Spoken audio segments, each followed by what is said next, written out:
Follow my tips.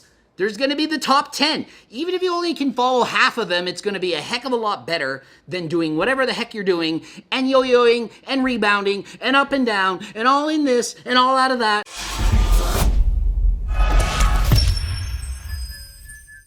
Coach Greg, and I am here to talk to you about the top 10 things to avoid to lose weight, burn fat, get ripped, shredded, whatever, to get in better shape. Top 10 things to avoid. And it's not going to be the top 10 foods. It's going to be things, not food, okay? So pay attention. I'm not a registered dietitian. I'm just a guy who knows how to actually get lean. This is not going to be all based on some science, mumbo jumbo, meta-analysis, research study. It's what actually will work in the real world. Dietitians hire me on how to lose weight. Have you ever seen half the dietitians out there? Half the dietitians are obese. Half the dietitians went to university to try to figure out how to lose weight in the first place. I got it figured out. So get ready. We're going to start right off with number 1. Fasting and skipping meals. Don't be like, oh, I have to lose weight, so I know what I'll do. I'll skip breakfast and lunch, and I'll only eat at supper time. I'm only going to eat before bed. I'm only going to eat in the morning and at night. Or I'll just skip this meal because then I can eat more calories later. No, it doesn't work like that. If you skip meals, your body goes into like starvation mode, and it sends signals, you're extra hungry. And then you end up binging and cheating, and then you overconsume food at night. You eventually cave, crack down, and overconsume more calories than if you had actually stuck to the plan, okay? Doesn't mean you have to eat every 5 hours or every 2 hours, or people always think, oh, your bodybuilder, you eat 8 times a day. No, I eat 5 meals a day, and on vacation I eat 3. 3. Do I look fat? No. I know what I'm doing, okay? Don't skip meals. Number 2. Avoiding artificial sweeteners. So, I could have done a whole video on this. Oh, the studies show that people that eat artificial sweeteners are fatter. People who eat artificial sweeteners are already fatter in the first place, and they're trying to lose weight. So people that aren't are already lean. They don't care, and they just drink whatever. It doesn't mean that drinking the artificial sweeteners going to make you gain fat. Calories in, out. If I drank 10 Diet Cokes a day versus 10 regular Cokes, I just saved 1,000 calories. Don't drink your calories. It's wasting calories. Artificial sweeteners is not going to do some magic, horrible thing to your body, okay? If you're in that small, tiny percentile of people that are allergic and can't handle it, then yeah. But for 99% of us, drink the artificial sweeteners. Eat them, choose them in your coffee, artificial sweeteners. I'm having 9 cappuccinos a day here on vacation. Way better than adding in sugar in every single one, okay? So don't worry about it. Number 3, big one, huge one. Do not lose weight too fast. So many people, they'll start a diet and they'll lose like 25 pounds the first month. Yeah, it's motivating because you see the scale weight dropping so quick and you think you're doing amazing. You're losing muscle. Muscle burns calories. Muscle makes your metabolism higher. If you just lose too fast, you're going to lose muscle. Your metabolism goes from here to here. Your NEAT calories, non-exercise activity thermogenesis, goes from here to here.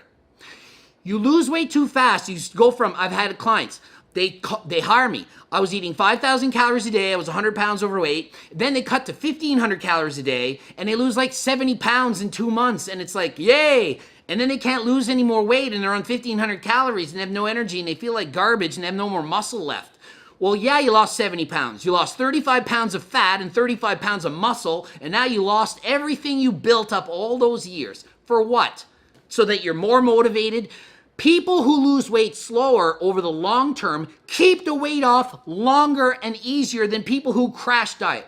Crash diet equals rebound. Yo-yo diet. You don't want that. You want slow and steady. Yeah, it's not as motivating to say I lost a half a pound this week. I lost 1.2 pounds this week. But it's more likely to last. Just like my babe in the back. Babe, you lost 15 pounds, 5 months. Could have lost it in 1 month.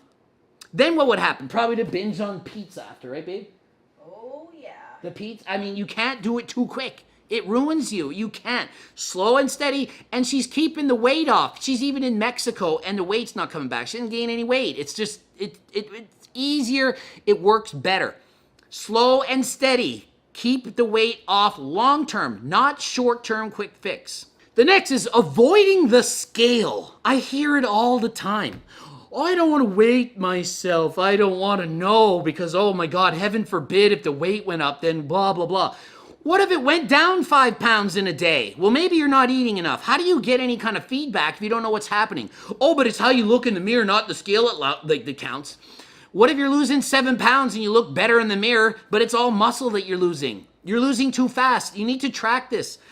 No one knows how many calories you need to eat just by looking at you or typing into the computer the formula. I'm this height and I'm this old and my job is this, so I eat 1,631 calories and I'll lose weight at the appropriate speed. No, they don't know. But I do know if you lose more than 1% of your body weight a week, you're likely to lose muscle. So whatever you weigh, 1% of that. 150 pounds, 1.5 pounds. 100 pounds, lose 1. 300 pounds, lose 3.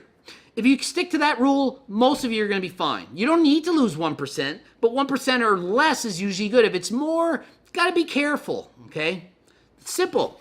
Weigh yourself. Track your median weight each week. See how it's going, the trend. This is how I coach people with median weight, not mean, not mode, the median. You guys are going to debate with me and you're all going to lose. If you think this, you're just a moron and you don't know any better, but it's not your fault because you haven't watched enough of my videos. Doing HIIT, high intensity interval training. That's when you go all out so hard for like 30 seconds. Then you go easy. Then you go all out, back and forth. You alternate, okay? That's HIIT cardio. That is not going to burn off as many calories as steady state moderate intensity. You're arguing with me. You think I'm an idiot. I'm gonna explain this. I've done it myself. I've tracked it. I've looked at my wattage on a very expensive watt calculating machine. If I do 30 minutes of HIIT cardio, I burn less calories than 30 minutes of steady state. Why? Because you're going really hard and then your body is so tired and you have to go really easy, and so you alternate back and forth and the total calories burn is less than if you just go at a consistent pace. If it wasn't, then people who run the marathon would run really hard for like 200 meters and then walk. And then they would sprint 100 meters and then walk. Because it's the distance traveled that's determining how many calories you're burning. You're going to go farther in the same amount of time if you go at a consistent pace than if you go hard for a minute and then easy for a minute and then hard for a minute and then easy for a minute. Logically, think of it. Have you ever seen somebody run the mile and sprint the first lap and then walk for 10 seconds and take a rest and then go hard and then walk? No, they pace themselves. Pace yourselves during cardio. It's so important to do this. Oh, but there's an afterburn effect that you didn't calculate. Then you burn off all these calories after you freaking did your cardio. It's so stupid. 33 extra calories, you think that's going to be enough to make up for the 500 that you burnt during the cardio? Ooh, an extra 32 calories. Yeah, that'll make a difference. It's one bite of a freaking apple. Oh, there's fructose. Yeah. Okay, whatever. You still can eat your apple. Moderate intensity. Also, those of you who are doing HIIT cardio, you're listening to other YouTubers who don't know anything. They think they do, and they probably don't. They probably don't even think they do. They just know more than you. All you need to do to look smart is know 5% more than the person you're talking to. That's always been my rule. You talk about something that you know 5% more than them, and you look smart because you know a little bit more than them. So they make up these plans, and they try to sell you these programs, and it doesn't even work. What works is a calorie deficit. They'll tell you, oh, you only need to do 20 minutes of cardio a day. Just make it HIIT. Just HIIT, yes. And that's all you need to do because you burn calories all day long. Yeah, you burn an extra 30 calories all day long. Versus you do an hour of steady state. An average person, simple average, not even going crazy hard, you can easily burn 500 calories in an hour. 20 minutes of HIIT? 200? Maybe. If you burn 600 calories, 500 calories versus 200, you're going to get way leaner on the 600 doing the longer cardio. So don't choose shorter cardio and harder just because you think it's going to burn more calories in the long run, because it's not. I promise you it's not. It's guaranteed not. Okay? Also, if you do HIIT cardio in your training, you might actually lead to overtraining. It's very taxing on the body. Say you're doing your squats And then you're doing your sprint intervals. That's double the work that the muscles have to recover from, because HIIT cardio is anaerobic. Okay? Without oxygen, it's very difficult. It's demanding on the muscle. You're breaking it down again. It's too much. The body can't recover. It can easily recover from, say, walking fast up an incline for an hour. It's easy. It's not overly taxing the body. But if you start HIIT cardio weights and you do it, it's too much. And HIIT cardio, if you're doing it right, should only be done 3 times a week, even if you are doing it for improved performance. Okay? Even as a cycling racer, like a bike racer myself, we don't do HIIT cardio every day. Even the Olympic athletes don't do HIIT cardio every day. You can't. Tour de France, Lance Armstrong is not doing HIIT cardio every day. It's too much. Next, number 6. Eating too strict. Cutting out food groups and stuff, going keto, saying, oh, I can only eat chicken, rice, and broccoli, chicken, tilapia, and some fish. And cutting out all sweets, all junk, all yummy, delicious foods in your whole life. That doesn't work long term. It might work short term. If you have extreme discipline, you might be able to follow that diet for a little while. I could probably do it, but I'm very, very motivated to reach my goals. But even I wouldn't want to do it long term. Why do that when you can have balance? Balance is not all or nothing. Balance is eating healthy, but still having some foods you like. French toast for breakfast every single freaking day. Popcorn all the time. Protein bars. Having protein ice cream. Having protein pizza. Anabolic recipes with lots of protein. Low calorie dense foods that are filling but tasty. Not cutting out your artificial sweeteners. And eating some enjoyment. Not cutting it out completely. You know, light dressing instead of full fat dressing, just minor changes. That's all you need to do. That's called balance. That's not an eating disorder. It's balance. Just because you think about what you eat and you care about how you look doesn't mean you have an eating disorder. People seem to think, oh, if you weightlift, oh, if you take anything to improve your performance, you have a body dysmorphia because you want to look better. If you put makeup on in the morning, you have body dysmorphia. Oh, I combed my hair this morning. It's because I have body dysmorphia. I care too much about my appearance. There's nothing wrong with trying to be the best you, okay? Do not try to eat too strict. You will all vary in that. Some of you too strict might be just, not eating pizza more than 3 times a day. Maybe once a day is eating super strict. For everyone, it's different. For somebody else, maybe eating pizza only once a week is as strict as it could go. It depends on what your body can handle, okay? Too strict for me would be cutting out diet pop. It would be too strict if I cut out French toast and popcorn and a protein bar. That's my limit. For you, it might be something else, okay? For Allie, it's eating pizza circles. What are they? Those mini pizzas. I always call them pizza circles. Mini pizzas versus ordering from Domino's, Pizza Light, and Papa John's, and all the whatever rest.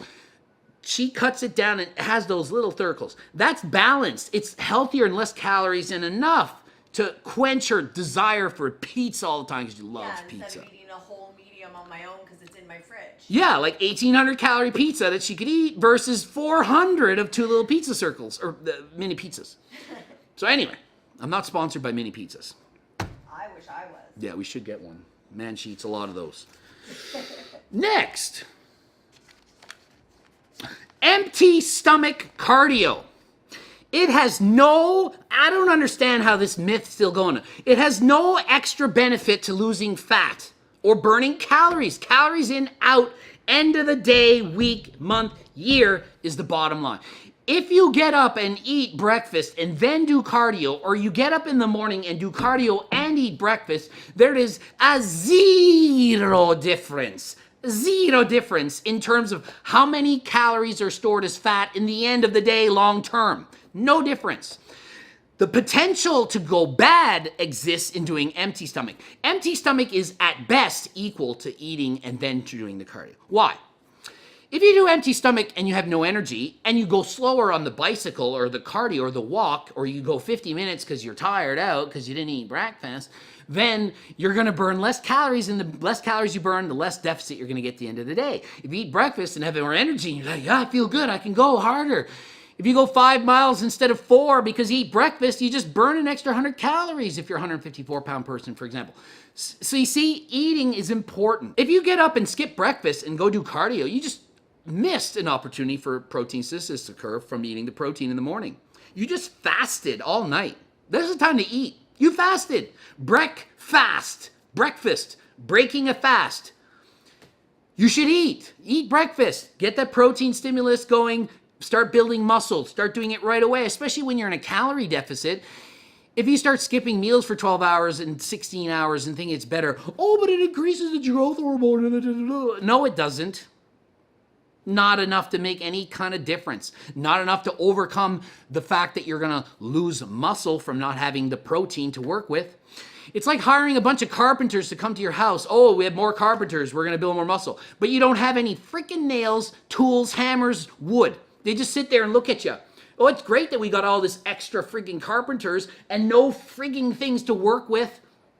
Versus, I'd rather get up in the morning and eat protein and have one carpenter with one nail and one hammer, and at least he can build one freaking board on the wall. Better than 6 carpenters with their arms crossed, waiting for something to happen. That's the same with the extra growth hormone you think is going to happen. Extra GH is nothing if there's nothing to use. Okay? Simple. Number 8, not lifting weights at all, like Zeta weights, not even doing it, or changing how you train, like, oh, I have to burn fat, I have to rest 30 seconds between sets, I need to do sets of 30 now, I need to use lightweight for high reps to burn fat. Weightlifting is not to burn fat. Weightlifting is to build muscle. Cardio is to burn calories and fat. When you're in the weights to weightlift, do not think of calories being burned. It's very few. Couple hundred in an hour average for most people here. It's not enough. It's not enough to make a difference. The weightlifting that you're doing is good long-term because it builds more muscle boosts your metabolism. That's what you want, increased metabolism, okay? So don't start doing a different routine. Always think, I'm in the weight room to build muscle. I'm on the cardio machine to improve obviously your heart and your health, but to burn calories. Don't think weights are for calorie burning, okay? Next. Not enough sleep. Guess what? When you're sleeping, you can't be eating. It even rhymes. It's easy to remember. If you're asleep, you can't eat. If you're up till 4 in the morning and you're only sleeping 3 or 4 hours a day, you're going to have way more chance to eat. The munchies go on, increased cortisol levels, not good. Decreased recovery. Sleep is awesome. The more sleep you can get, the more you're going to burn fat in the end. You have less time that you're awake, less hunger, less cravings, way better. I'm telling you, sleep is one of the most underrated things you can do when you're dieting or even not dieting. And if I had the choice between taking a sleep aid or a fat burner, I would take the sleep aid. I would take being able to get a good night's sleep over having some kind of stimulant, energizer bunny, fat burner that's going to keep you wired all day. I'd rather be able to sleep properly. And that's coming to someone with narcolepsy. So there you go. Number 10, abusing fat burners. You know you're out there. Oh, I'm going on a diet. I know I'm going to take this and this and this and 17 of those, and I'm starting day 1. I have 50 pounds to lose, and I'm going to take everything on day 1, and boom. And then, wow, you lost 25 pounds in a month. You just broke half the rules that I just gave. You lost too fast, blah, blah, blah. And now guess what? You're down 25 pounds, you have 25 pounds more to go, and you're like, what do I take now? I don't know what to take. So I'm going to go take some of those anabolics because that's going to make me lose more fat. So you end up doing things that you didn't even want to do in the first place because you played all your cards on day 1. If you're going to use fat burners, use them when you need it. Not on day 1. Day 1, anyone can lose weight. You lose weight by just thinking about losing weight the first week. Come on, it's so simple. It's easy. Fat burners, once you reach a plateau, you stop. You kind of like, oh, it's not working anymore. Then you add a fat burner. Then you get that extra boost when you need it. And don't abuse it. And here's a bonus, because we've already done the top 10. This is the bonus. And this is what Allie came up with. See? So thank the girlfriend in the background. It is avoid consuming or the consumption of plants if it makes you hungry. Because some plants can give you the munchies and make you eat a lot of food in the evening especially. So if you take your relaxational plants and you're feeling good and you start eating, and then it tastes so good you can't stop, that is going to be detrimental to your fat loss goals. So be careful with them. Depends on the person. Maybe only do it late at night and don't start eating, because once you start, the floodgates are open. You can't stop. Okay? So that's a bonus round. Hopefully this helped. Did it? Did it help? Leave some comments. Subscribe. Boom. Subscription. Bell button right next to the subscribe. Press them both. Get into it. Leave your comments. GregDoucette.com for coaching if you want to learn more.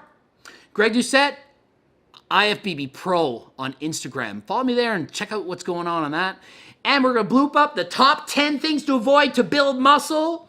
And some other thing that we don't know what it is yet, but that one I know. You definitely got to watch that one. This one after that one. Until next time, I am out.